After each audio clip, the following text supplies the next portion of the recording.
Hello. Hey Tony, how you going? Hey, doing all Thanks, right. thanks for taking the time to hang with me this afternoon for us tonight. Well, last night for you. Yeah. I need to remember Yeah. we're always in the future. So All heading right. heading back to Australia in May. Must be exciting after all the. I will just paraphrase it and say shit show that has been the last couple of years.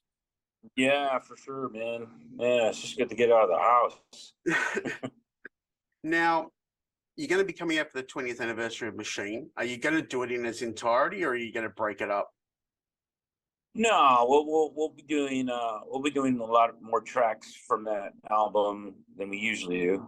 But we're not going to be playing the whole thing because people want to hear stuff from Wisconsin too. So Yeah, and I guess you're always going to be in that position where you're never going to please everybody. So you've sort of of just got course, to go with the mainstays, I guess. yeah, for And sure. have you ever had a song from any of your career that's never been played live, and you just wish you could bust it out just for yourself? I'm sure there is. I mean, I know there's still so many after so many albums, Yeah. you can't get to them all. Now I'm sure you have lived this either via fans talking to you or on the net. Why don't you come to this city? Why don't you come to that city? Can you give the people tuning in either via YouTube or Spotify or wherever a bit of an idea of how much it goes into prepping for a tour, like the lead time and all that kind of stuff, so they get a bit more of an idea why it always just can't happen overnight? Well, just think about how much work and effort it takes to just go on vacation. Yep. You gotta arrange time, you gotta pack bags, you gotta book hotels. Now, imagine doing all that for not just you and your family, but like, say you're bringing along another family, maybe two other families, and then you got to figure out where they're all going to sleep and how they're all going to eat, and then you got to bring all your gear. That's another thing. You're not just bringing luggage or clothes. You're bringing amps and drums and guitars, and and then you want to put on a show. You got to bring in some production. Some lights, some stage props, a drum riser. It's not just like, hey, just jump in the van and let's go. Not like you can drive a van to Australia. No. Now, Yeah. some tours, like their lead times are like 18 months to 2 years, and especially now that the floodgates of touring has opened up, everyone wants to get out. Right.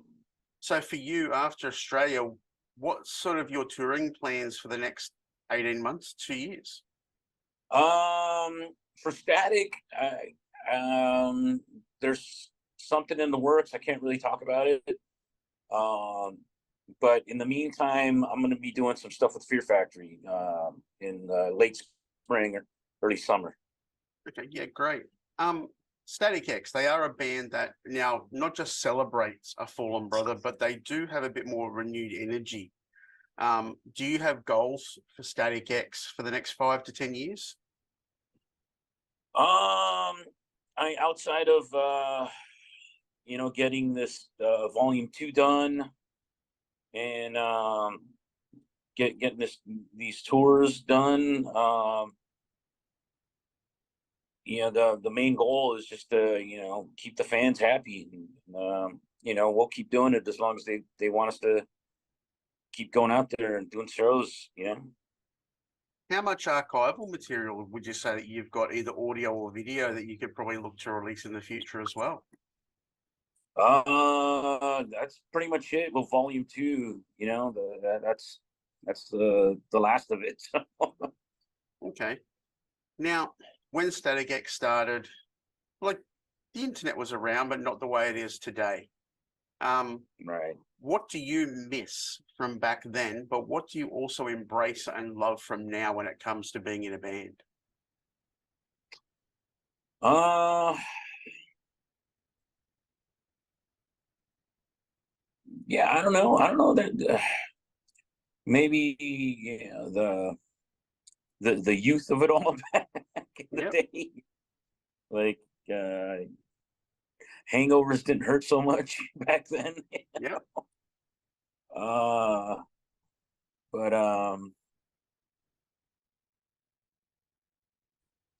as far as what's gotten better, just I guess just having all the experience, and knowing what to expect and what to do out here, out on the road makes it a little easier. Cool. Were the band, like when they were first starting out, were you in like that sort of tape trading circles where you shared your demos with other bands and things like that, and got word of mouth like that, as opposed to putting it on YouTube now? Yeah, yeah. You would still have the cassette demos back Yep. then, and we would sell a 3-song cassette demo. System of a Down had theirs.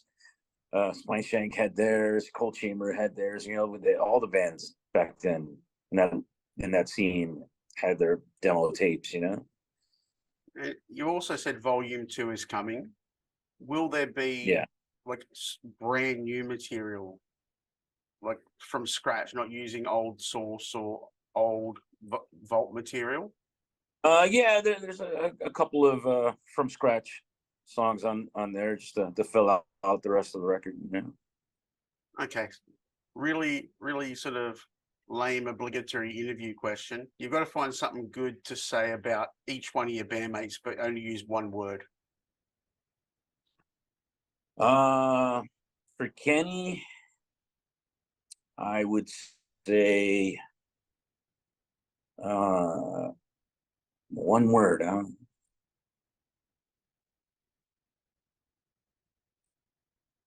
Archival. Okay. He's got a brain like a steel trap. He remembers all kinds of stuff that I'm like, really? Okay. Something that might come back to haunt you, I guess. Yeah. Yeah, me. Uh Koichi. Um One word.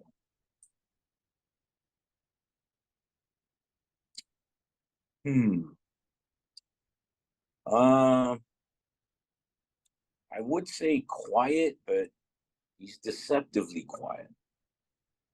Because once you get him yapping, then he'll and he knows you. Then he'll talk your ear off. So I would say that he'd be the tour bus prankster from back in the day then. That would have been me. Oh, really? Yeah, yeah. There's always a rule on the bus. Anyone that fell asleep in the front lounge of the bus was fair game, and if you were too drunk, too high, whatever, to get to your bunk, then you're fair game. And I used to like to pile stuff on people. Perfect. So that Like, goes along with, arse inwards in the hallway and no number two. yeah, exactly. Standard bus rules. Yeah. And what about zero? Mechanical. Perfect. Yeah. Now, fans are going to have all different expectations from shows. What are your expectations from your trip coming up to Australia in May? Oh, I expect to have a lot of fun, as I've always done every time I've been to Australia. It's always been a blast there, and I love going there. And I'm really, really happy to go there again so soon after. I wasn't expecting an Australia run to happen at least till next year. So this is quite the pleasant surprise. Generally, bands don't get a lot of time off when they come to Australia. It's kind of eat, sleep, Yeah. repeat, eat, sleep, repeat. Do you have much going on for this run? No, it's gonna be the same thing. Hit and run. Three, yeah, one show after the other. Then you gotta get back home.